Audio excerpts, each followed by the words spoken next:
So, for today, we are going to talk about Proton VPN and PIA, which is the private internet access. So, we are going to compare the two reliable VPN providers. So first, in Proton VPN, it focuses on privacy as well as your security. And the pros of the Proton VPN is they provide a strong encryption and no logs policy as well as secure core servers. So, the cons of it, of course, it has a slightly pricier plans. While in PIA or private internet access, it offers affordable and reliable VPN services than Proton VPN. The pros, of course, it has a low cost, but it also offers a strong encryption and an open source applications.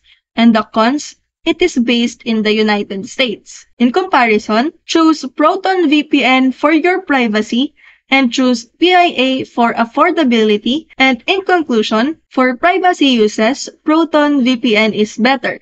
And for those who needs a budget or for budget users, PIA is a good choice.